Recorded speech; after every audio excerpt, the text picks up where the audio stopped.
For a self-professed hairstylist and for a self-professed fashion designer to have hair like that, girl, the times have changed. Tapos na po ang era ng bob cut. Oo. Kaya ang title ng episode na ito ay, bakit importante ang makipag-away? Feeling po ba rin nyo, kakampihan pa rin po nila kayo dahil at the end of the day, bakla pa rin po kayo?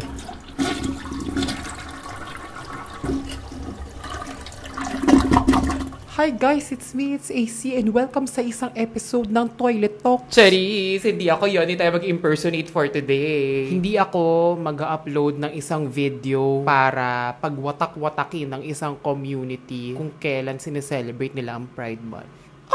Actually, matagal ko ng plano to, diba? Alam ko nung huling vlog ko, sabi ko, gusto nyo ba na medyo long-form content na parang pa-podcast na kung saan magyayap lang ako ng kung ano man ang gusto ko. Yung galing sa kalooban ko talaga na kahit ikaka-cancel ko, okay lang. Kasi parang sirang-sira naman na yung image ko. Hindi ko nga alam kung bakit may work ako hanggang ngayon eh. And bilang trending po ang inyong lingkod these past few days. So, Tigo, ito yung pag-usapan natin. I think it is the perfect opportunity para pag-usapan ang lahat ng mga ito. Bilang tapos na nga ang Pride Month. Yes, valid na naman ang maging homophobic. Tama, mali. And what better way to talk about it, kundi ka naka-blue eyeshadow, naka-palda, naka-lip gloss, at naka-full makeup o galing po akong work ko. So, sinabay ko na para mag-ROI yung makeup. So, ilang araw ang nakaraan, nag-tweet ako tungkol sa dalawang bakla na nagpa-interview na tungkol sa kanilang pagiging against sa acceptance na okay na lang ang tolerance, tungkol sa kanilang pagiging against sa same-sex marriage, na kung ano yung tinatamasa ng sangkabaklaan ngayon,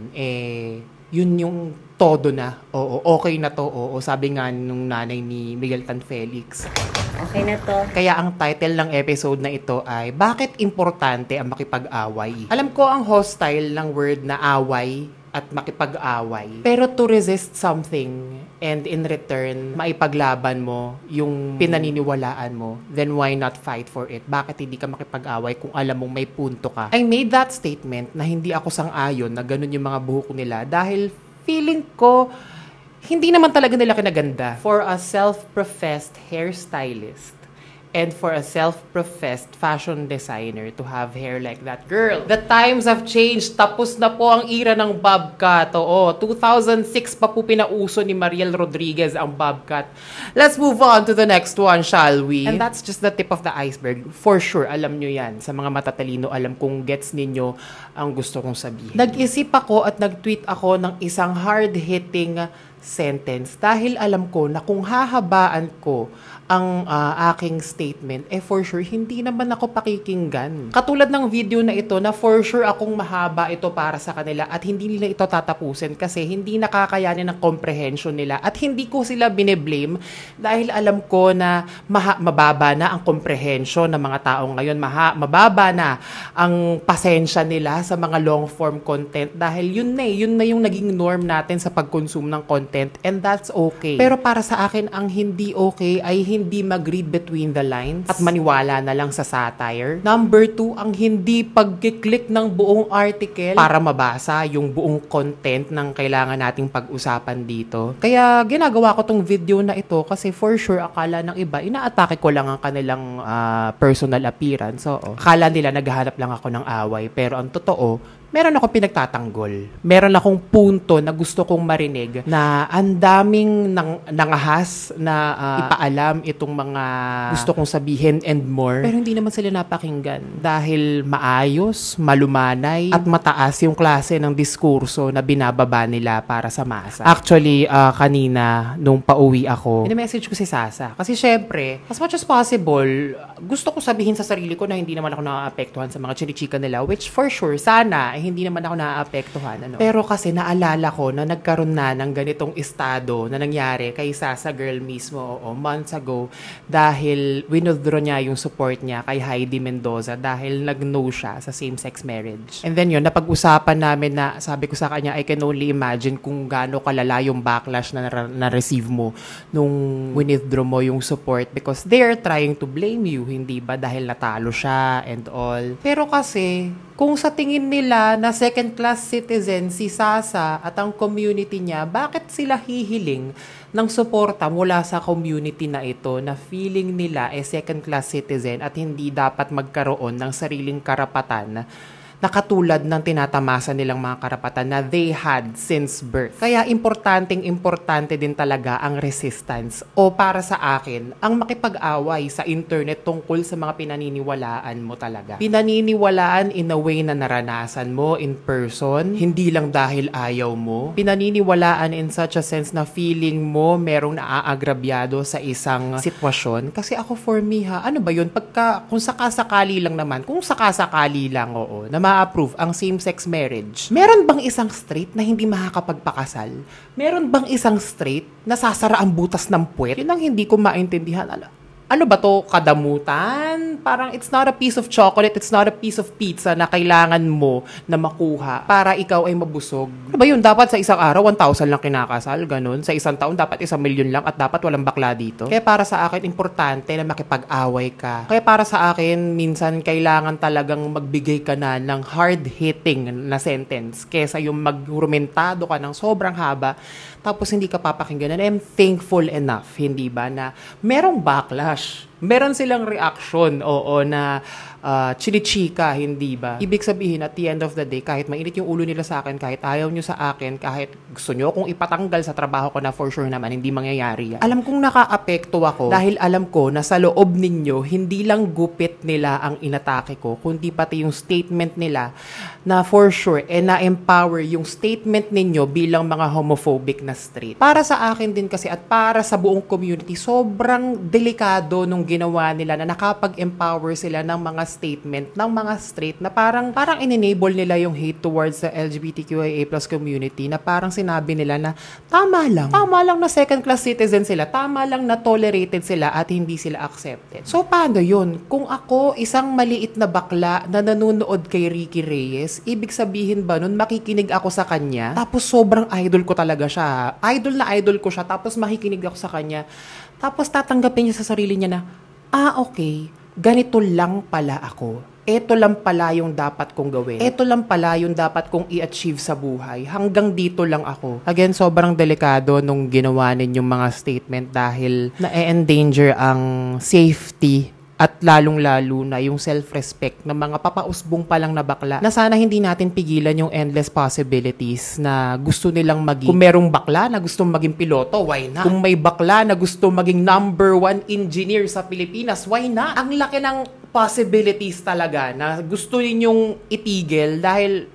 sa kadahilanang hindi ko alam dahil ba gusto nyo kung ano lang yung narating ninyo. Hanggang doon na lang talaga yung mga bakla dahil ito yung na-champion ninyo na equality sa isip ninyo. Tingin nyo po ba na kung tumigil yung mga bakla sa pagiging sastre at parlorista, magkakaroon tayo ng domination sa showbiz industry, sa BPO industry at sa kung saan saang pang-industry ngayon na dinodominate na ng mga bakla? Feeling nyo po ba na babasag yung mga ego ninyo kapag may mga bakla na nalalagpasan yung mga nai-champion ninyo para sa community? Para po sabihin ninyo na ang mga bakla kahit gilingin ninyo pa, bakla pa rin yan at magiging baklang hamburger.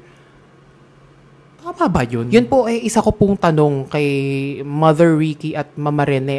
May isa pa po akong tanong actually. I want you to think about this thoroughly. Ngayon umaayon ho sa inyo ang mga homophobe at kung sino mang straight na gusto magdamot ng kanilang mga karapatan para sa ating community. Sa ngayon po, umaayon sila sa inyo. Halimbawa, there come a time na nakapagsabi po kayo ng something na ikakagalit nila, na feeling nila na apakan yung pagka-straight nila. Feeling po ba rin nyo, kakampihan pa rin po nila kayo dahil at the end of the day, bakla pa rin po kayo. And sa mga homophobes na nanonood ngayon, pag-isipan nyo po ito, umaayon lang ba kayo sa sinasabi ni Mother Ricky at Mama Rene dahil na-e-echo nila yung mga gusto ninyong sabihin bilang mga homophobe? Dahil ayaw nyo po sa aming mga bakla?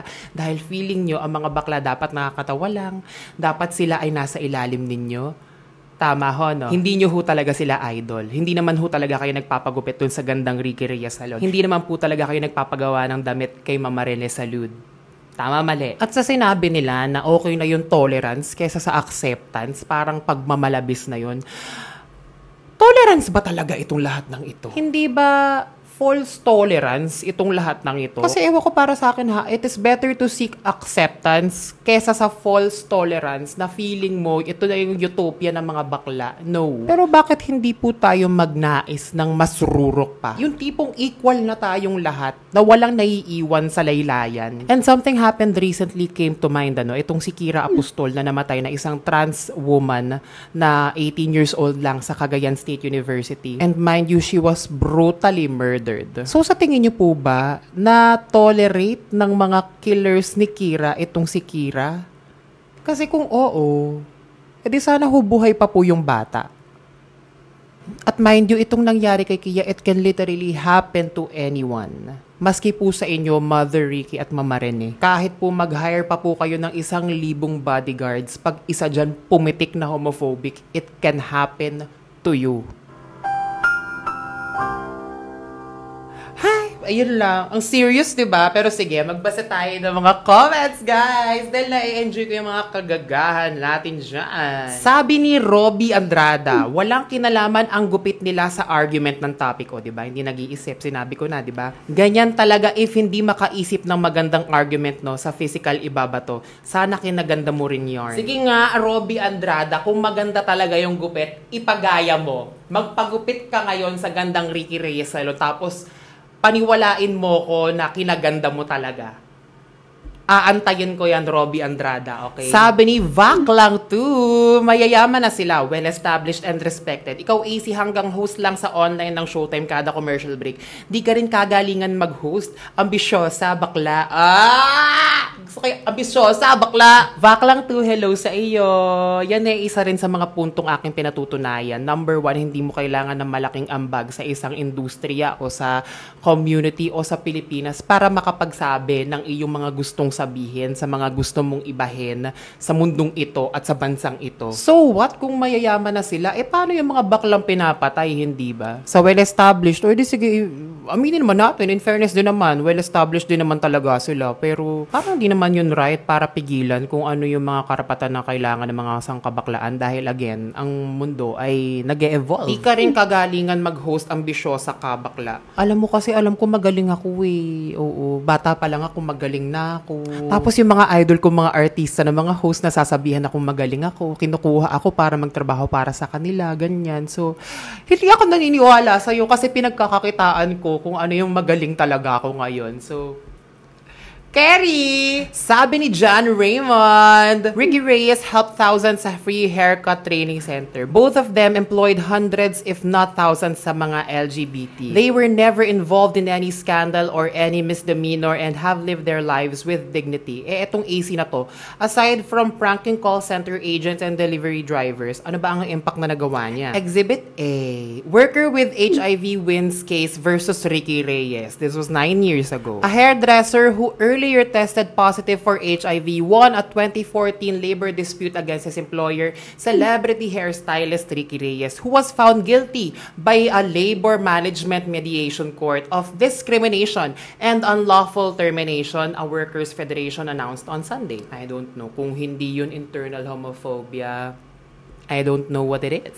Sabi ni Cian James Baldimero Yenko, two respective gay icons, hindi natin sure. Some hated Reyes but more respected for him, saying, toleration is better than acceptance. That more LGBT like me feel very important, powerful, and entitled. Huh? Bakla ka rin, gaga. Sabi ni Josephine Nobles, sino ba yung AC Soriano? Ignore na lang. Pero hindi mo na ignore. O di ba gaga ka? Di ba naka-apekto ako sa'yo? Kala mo, nakaisa ako doon. And speaking of nakaisa, alam nyo itong nangyari sa akin, feeling ko nakaisa talaga ako kasi at the end of the day, alam kong naka-apekto ako sa mga conversation ninyo mga homophobic kayo. Alam ko na kahit 1 segundo or 5 seconds or 10 seconds kayong nag-type at nag-comment at binasa ninyo na ang pangit nga ng buhok nila, alam ko na naka-apekto yung message ko para sa inyo. And of course, mulat pa rin naman ako sa katotohanan, sa mundong ito na ginagalawan ko, sa bansang ito na ginagalawan ko, na malayo pa ang tatakbuhin para ma-approve ang kahit anumang equality rights na law para maipasa. Pero alam kong naapektuhan kayo at kinikilig ako dun. Oo, nalilibugan ako. Ang sarap sa feeling na naapektuhan ko kayo.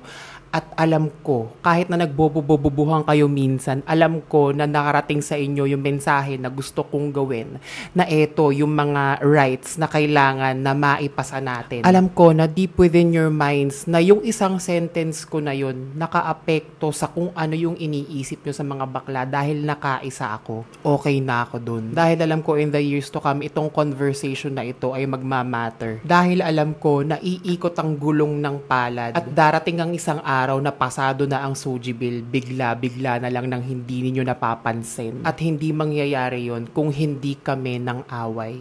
Kaya importante ang mang-away. Thank you so much. This has been me, AC, signing off.